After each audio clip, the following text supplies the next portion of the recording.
കേരളത്തിലെ ഇസ്ലാം മതത്തിൻ്റെ ഉത്ഭവവുമായി ബന്ധപ്പെട്ട് അറബ് മേഖലകളുമായി ഉണ്ടായിരുന്ന വലിയ തോതിലുള്ള കച്ചവട ബന്ധങ്ങളെക്കുറിച്ചും പരസ്പരം സ്വീകരിച്ചിരുന്ന ആ ബന്ധത്തിൽ സാമൂഹിക സാംസ്കാരിക ഘടകങ്ങൾ ഇടകലർന്നു എന്നും സ്വാഗത മനോഭാവത്തോടെ പ്രാദേശിക ജനത സ്വീകരിച്ച ആ കച്ചവട ബന്ധങ്ങൾ ഇവിടെ പതിയെ പതിയെ പുതിയൊരു സമൂഹം തന്നെ സൃഷ്ടിച്ചു എന്നുമൊക്കെ ചരിത്രത്തിൻ്റെ ഭാഗമായി നമുക്ക് ഏറെക്കുറെ മനസ്സിലാക്കാമല്ലോ.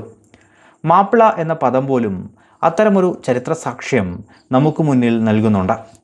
എന്നാൽ അതിനോടൊപ്പം തന്നെ ചേർന്ന് നിൽക്കുന്ന ചില ഐതിഹ്യങ്ങളും മാപ്പിളമാരുടെ ഉത്ഭവവുമായി ബന്ധപ്പെട്ട് നമുക്കിടയിൽ നിലവിലുണ്ട്. ആധുനിക കാലത്ത് ഇവയ്ക്കൊക്കെ പ്രചാരവും വർദ്ധിക്കുന്നുണ്ട്. സ്വാഭാവികമായും അതിൽ പ്രധാനം കേരളത്തിൻ്റെ നിർണായക ചരിത്രത്തെ തന്നെ ബന്ധിപ്പിക്കുന്ന ചേരമാൻ പെരുമാൾ ഐതിഹ്യമാണ്. അതുകൊണ്ട് തന്നെ മാപ്പിളമാരുടെ ഉത്ഭവവുമായി ബന്ധപ്പെട്ട ചരിത്ര കഥകൾ പറയുന്ന സന്ദർഭത്തിൽ ചേരമാൻ പെരുമാൾ ഐതിഹ്യത്തെ കൂടി പറഞ്ഞു പോകേണ്ടതുണ്ട്. മധ്യ കേരളത്തിലെ ഏറ്റവും ശക്തരായിരുന്ന ഭരണാധികാരിയായിരുന്നല്ലോ പെരുമാൾമാർ എന്നത്. മാമാങ്കവുമായി ബന്ധപ്പെട്ട ചരിത്ര വഴികളിലൊക്കെ നാം ഇതിനെക്കുറിച്ച് കൂടുതലായി സംസാരിച്ചിട്ടുമുണ്ട്. ചേര രാജാക്കന്മാരിൽ ഏറ്റവും ശക്തനെന്ന നിലയിലും മികച്ച ഭരണാധിപന്മാർ എന്ന നിലയിലും ഇവർ വിശാലമായ ദേശത്തിന് ഉടമകളുമായിരുന്നു. തന്ത്രപ്രധാനമായ മുസിരിസ് ഉൾപ്പെടെ തീരമേഖലകളും ഇവരുടെ നിയന്ത്രണത്തിൽ തന്നെയായിരുന്നു.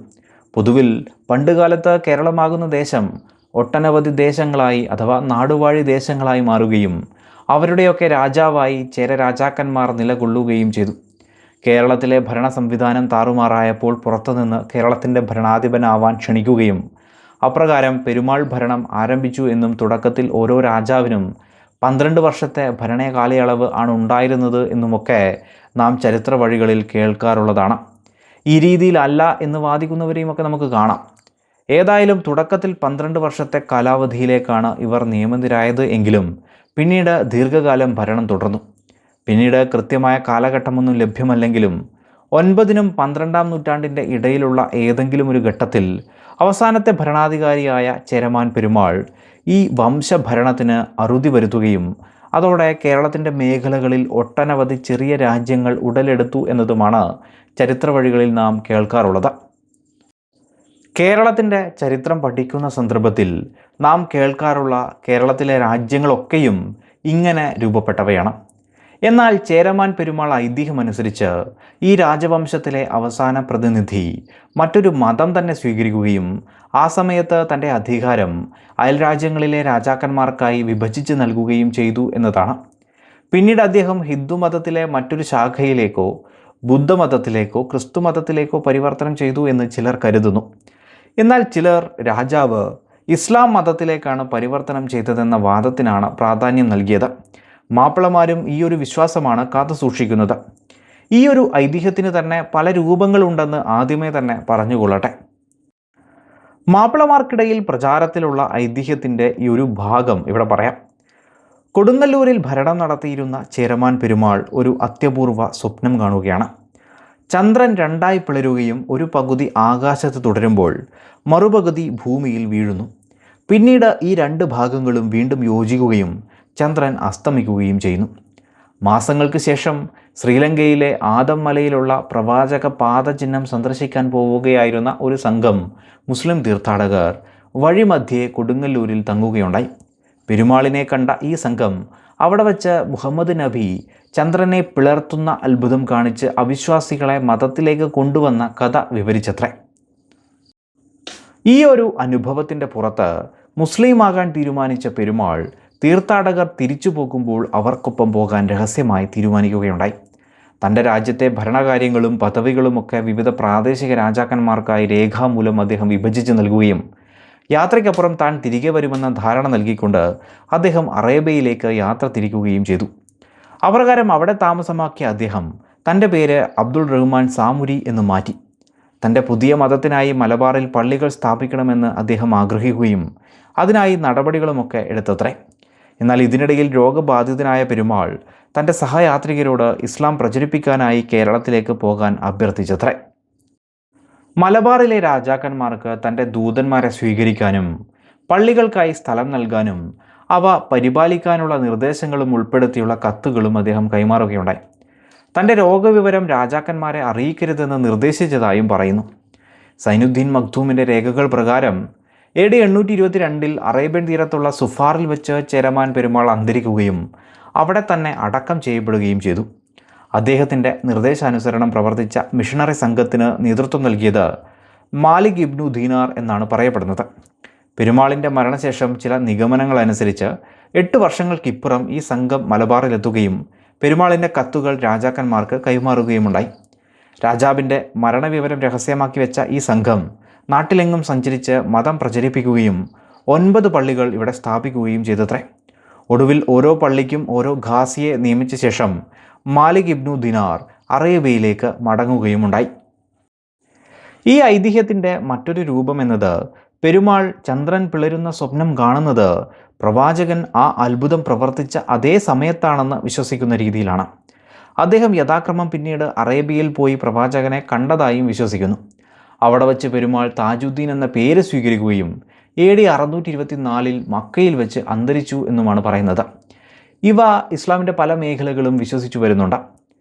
ചേരമാൻ പെരുമാളിൻ്റെ ഏറെ പ്രസിദ്ധമായ ഈ മതപരിവർത്തന കഥ ചരിത്രകാരന്മാർക്കിടയിൽ നിരന്തരമായ സംവാദങ്ങൾക്ക് കാരണമാകുന്ന ഒരു മേഖല കൂടിയാണ്. ഇന്നും പഠനങ്ങൾ നടക്കുന്ന ഒരു ചരിത്ര മേഖല കൂടിയാണല്ലോ ഇത്. മലബാറിലെ ഇസ്ലാമിക പ്രവേശനത്തിന് ശക്തി നൽകിയ ഈയൊരു കഥ വിശ്വസനീയമെന്ന് ഒരു വിഭാഗം വാദിക്കുമ്പോൾ അല്ലെന്ന് മറുഭാഗവും വാദിക്കുന്നു. പലപ്പോഴും ഇവ രണ്ടിനുമിടയിലുള്ള ഒരു നിലപാട് സ്വീകരിക്കുന്നവരെയും നമുക്ക് കാണാം. അതായത് ഈ ഒരു ഐതിഹ്യത്തിന് വ്യക്തമായ ചരിത്രപരമായ തെളിവുകളില്ലെങ്കിലും അത് പൂർണ്ണമായും തള്ളിക്കളയേണ്ട ആവശ്യമില്ല എന്ന രീതിയിൽ. കേരളത്തിൻ്റെ മണ്ണിൽ 8-9 നൂറ്റാണ്ടുകളൊക്കെ വലിയ സാമൂഹിക രാഷ്ട്രീയ മതപരമായ മാറ്റങ്ങളുടെ കാലം കൂടിയായിരുന്നല്ലോ. ബ്രാഹ്മണ മേധാവിത്വം ശക്തിപ്പെടുകയും ബുദ്ധജൈന മതങ്ങൾ പിൻവാങ്ങുകയും ചെയ്ത സമയമായിരുന്നല്ലോ. ഇതേ കാലഘട്ടത്തിൽ തന്നെയാണ് ഇസ്ലാം മതം ഒരു പുതിയ ശക്തിയായി കേരളത്തിൽ വേരുറപ്പിക്കുന്നത്. 9-ാം നൂറ്റാണ്ടിനും 12-ാം നൂറ്റാണ്ടിനും ഇടയിൽ ചേരഭരണം അവസാനിച്ചു എന്നതും വസ്തുതയാണ്. എന്നാൽ അതിനു പിന്നിലെ യഥാർത്ഥ കാരണങ്ങൾ നമുക്കറിയില്ല, അല്ലെങ്കിൽ തെളിവുകൾ ലഭ്യമല്ല എന്നത് തന്നെ. ചരിത്രകാരനായ ഇന്നസ് ഇവിടെ ശ്രദ്ധേയമായ ഒരു നിരീക്ഷണം നടത്തിയതായി കാണാം. അതിന് ചില പ്രാധാന്യവുമുണ്ട്. അദ്ദേഹത്തിൻ്റെ നിരീക്ഷണങ്ങളിൽ ചേരമാൻ പെരുമാൾ കഥ 2 വ്യത്യസ്ത സംഭവങ്ങളെ ഒരുമിച്ച് ചേർത്തതാകാമെന്നതാണ്. അതായത് 9-ാം നൂറ്റാണ്ടിൽ കൊടുങ്ങല്ലൂർ ഭരിച്ചിരുന്ന ഒരു പെരുമാൾ ഇസ്ലാം മതം സ്വീകരിച്ച് അധികാരം ഒഴിഞ്ഞിരിക്കാം. എങ്കിലും പെരുമാൾ ഭരണം വീണ്ടും തുടർന്നുപോയി. പിന്നീട് നൂറ്റാണ്ടുകൾ കഴിഞ്ഞപ്പോൾ കേരളത്തിലാകെ അധികാരം നിലനിർത്താനുള്ള ശേഷി ആ കാല പെരുമാൾ രാജാക്കന്മാർക്ക് നഷ്ടമാവുകയും വിദേശ ആക്രമണങ്ങളാലും മുസ്ലിങ്ങളുടെ പിന്തുണയുള്ള സാമൂതിരിയുടെ വളർച്ചയാലും അധികാരം നഷ്ടപ്പെട്ടിരിക്കാം.